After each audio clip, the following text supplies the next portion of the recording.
anytime you have a salt, which is an ionic compound, it should dissolve a little bit in water and it will separate into its ions, okay? So when an ionic compound dissolves, and I'm going to make a note, ionic compounds are salts.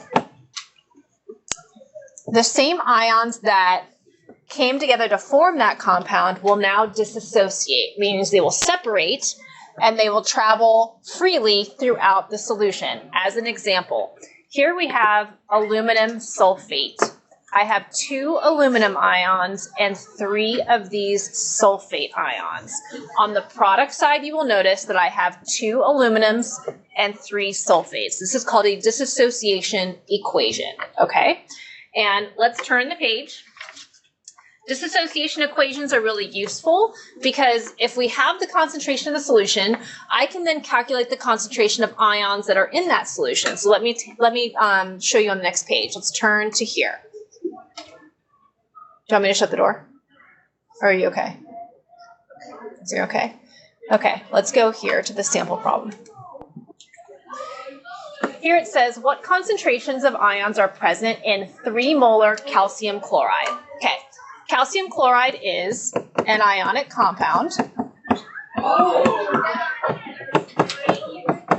which is a salt. When it disassociates in solution, you will get a calcium ion and 2 chloride ions because there's a subscript 2 here on the chlorine, okay? So since they told us that this was a 3 molar solution, this being 3 molar, will imply that if I have a coefficient of 1, so a number of 1 in front of that ion, I multiply that coefficient times the original concentration of the solution, and that gives me the concentration of calcium ions in the solution. For the chloride, there's 2 of them, so you multiply the 2 times the original concentration of the solution, and we would get 6 molar for the concentration of chloride ions. Okay, so they will either ask you for the individual concentrations of each ion, which is 3 and 6, or they'll ask you for the total, which would be 3 plus 6, which is 9. Okay? Okay, now, down at the bottom of the page, they tell you about the abbreviation that we can use for concentration.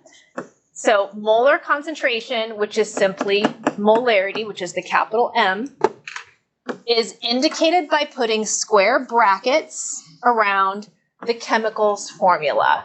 So here they've given you an example.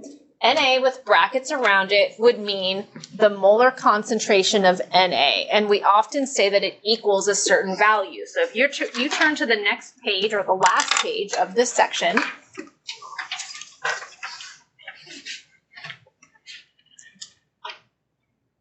you'll see that they have shown you here that you can either write 2 molar sodium ion, or you could put sodium ions in a bracket and say that it equals 2 capital M, which implies 2 molar.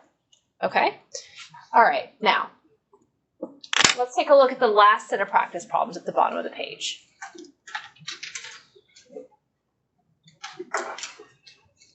Number 1 says, what concentration of ions are present in 1.5 molar calcium chloride? All right, you tell me, calcium chloride will disassociate into what ions? Give me one of them. Calcium. What's the charge on calcium? +2. +2. And then the other one would be a chloride ion, but how many chloride ions would there be? 2. 2. Okay, so if my original solution concentration is 1.5, what would the concentration be of my calcium ions? I have 1. 1 times 1.5 would be? 1.5. 1.5. Okay. What would the concentration be for the chloride ions? 3. 3. Yeah, you would take this 2. 2 times 1.5 would be 3 molar. And we're done. Okay. We're going to skip number 2. And then we're going to skip 3. Let's go to number 4. Okay. What mass of potassium ions are in this volume and this molarity of potassium ions. So we know from the molarity triangle that you could convert moles to grams if you have molarity in liters. So if you take your molarity times your liters, that's going to give you 2.1 moles of potassium ions.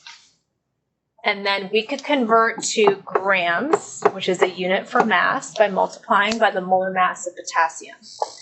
So this would be 39.10 grams of potassium per mole, this. And you're going to end up with 82 grams, which is a lot, of potassium. Okay? And that's it. We're done with this section. Okay?